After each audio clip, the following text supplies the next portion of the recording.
Vous êtes là? On va commencer par le plus simple, hein. Déjà, y a pas... Attends, je vais faire une recherche sur Google. Déjà, y a pas Nermal, y a pas Vito, y a pas Lise, et y a pas les souris. Mais n'importe quoi, ils apparaissent à l'écran. Ils apparaissent pendant 5 putains de secondes et y a aucune interaction. Tout ça pour être remplacé par un putain de taureau de mer qui est même pas dans les personnages du dessin animé, avec son histoire à la con de Roméo et Juliette. Le film s'ouvre sur Garfield, donc du coup qui se fait abandonner par son père. Pour l'instant ça va, vous dites bon ça va, c'est cool. Ta gueule, attends. Assieds-toi. Donc Garfield, belle vie, tout ça, super, comme dans les dessins animés, jusque là tout va bien, hein, pas de problème. Alors à partir de maintenant, je vais retenir ma respiration très longtemps. C'est Garfield qui se fait kidnapper par deux mecs qui travaillent pour une meuf qui travaille pour son père mais qui s'est fait trahir, qui est allé en toile et maintenant qui veut se venger de son père en récupérant Garfield. Déjà c'est un méchant qui a pas de charisme, qui fait que rigoler parce que c'est méchant. Putain j'ai chaud, vraiment il faut que la clim soit plus fort là, ça m'énerve. Et du coup elle veut que Garfield et son père travaillent ensemble pour voler 1200 ou quelque chose comme ça, bouteilles de lait. Et du coup ils vont aller à un entrepôt mais il est giga sécurisé. Dans un entrepôt super sécurisé, gardé par une meuf qui n'a aucune originalité, aucune personnalité et que des clichés. Bref, un deuxième méchant de merde.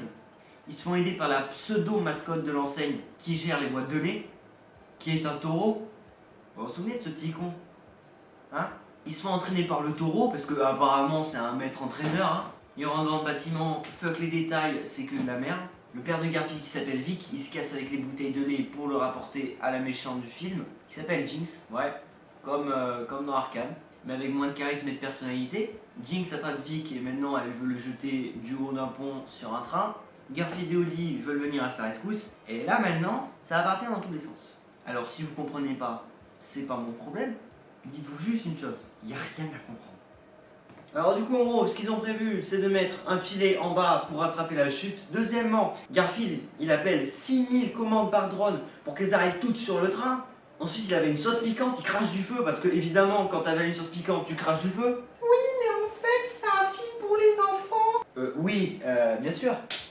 Mais putain, les drones, il se met sur les drones, il commence à les chevaucher et tout, parce que évidemment, les drones, ça peut supporter le poids d'une pizza plus un chat. Ils vont au wagon arrière, ils arrivent à rebondir sur le filet, mais fuck les lois de la gravité, le filet les ramène plus haut que ce qu'ils ont sauté. Newton, si tu regardes cette vidéo, je suis désolé.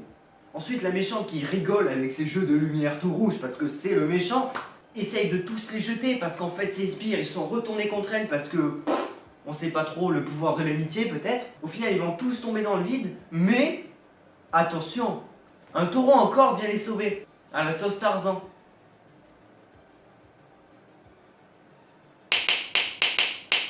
C'est gros sur 20. Mais bien sûr, les taureaux, ça tient sur des cordes et ça fait de la liane.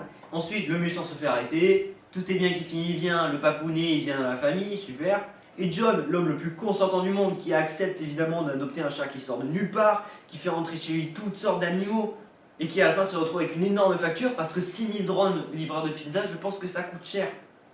Et ça ne fait rire personne. Personne. À part Titouan en 4 ans. Mais quand t'as 5 ans, t'es déjà blasé. Le film est éclaté, le scénario est pourri. Le seul truc qui va, c'est les animations. Et encore des fois, t'as des images parce que bon, les monteurs, ils sont dit flemme d'animer, on va économiser de l'argent. Sérieusement, ça peut pas être pire que Moi Moche et Méchant 4.